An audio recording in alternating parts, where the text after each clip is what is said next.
চাঁদপুরের হাইমচর উপজেলায় মেঘনা নদীর তীরবর্তী এলাকায় অবৈধভাবে ড্রেজার দিয়ে বালু উত্তোলনের ঘটনায় হুমকির মুখে কোটি টাকা ব্যয়ে নির্মিত নদীরক্ষা বাঁধ। রাতের আধারে কয়েক একর জেগে ওঠা বালুচর থেকে ড্রেজার দিয়ে বালু নিয়ে গেছে প্রভাবশালী একটি চক্র। বালুচরটি বিলীন হয়ে যাওয়ায় মেঘনার স্রোত এখন সরাসরি আঘাত করছে নদীরক্ষা বাঁধে। এতে স্থানীয়দের মধ্যে বিরাজ করছে আতঙ্ক। নদীর দিকে, নদীর পাড়ে সবসময় বসবাস করি, তবে সবসময় আতঙ্ক থাকি। আমগো হামতরের মানুষের যে অবস্থা, মানে বাড়িঘর কেউ নাই, কেউ মাছের বিড়াতে থাকে, এই নদী এরকম ভাঙিয়ে নিয়ে গেছে। আমাদের এই একটাই দুঃখ, এই নদী ভাঙিয়ে নিয়ে গেলে আমরা কই থাকবো এখন? আমাদের তো এমন জায়গা সম্পদ নাই, কিছুই নেই যে আমরা আর কোনো গিয়ে থাকবো। আমাকে তো নদী সবই নিয়ে গেল। জাহাজ আইনা ডেজার মেশিন চালিয়া নদী থেকে বালু কাটছে, বালু কাটটা নিয়ে গেছে। সকালে দেখে আমরা নদী ভাঙতে আছে। ব্লক দিয়ে প্রাথমিকভাবে ভাঙন ঠেকানোর কাজ শুরুর কথা জানান চাঁদপুর পানি উন্নয়ন বোর্ডের নির্বাহী প্রকৌশলী।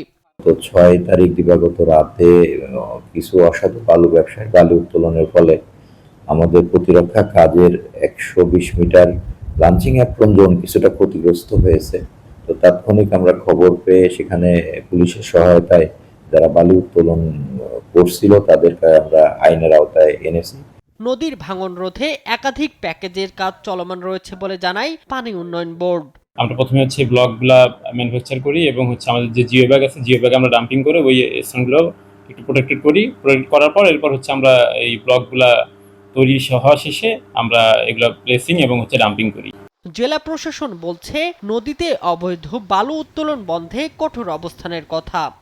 গত 1 মাসের মধ্যে প্রায় 23টি এক্সকাভেটর মেশিন আমরা বিকল করেছি এই কাজে, এবং 5 জনকে আটক করতে পেরেছি। তাদেরকে বিভিন্ন মেয়াদে সাজা দেওয়া হয়েছে। তো আমরা জেলা প্রশাসনের ব্যাপারে শক্ত আছি। ইনশাল্লাহ আমরা এই অবৈধ বালু আহরণ যেটা মেঘনা নদীতে এবং মেঘনার চরে, সেটা আমরা ইনশাল্লাহ সামনে বন্ধ করতে পারবো। চাঁদপুরের মেঘনা ও ধনাগদা নদীর ভাঙন রক্ষায় দ্রুত অবৈধ বালু উত্তোলন বন্ধ করবে প্রশাসন। শামীম হোসেন, নিউজ ডেস্ক, দেশ টিভি।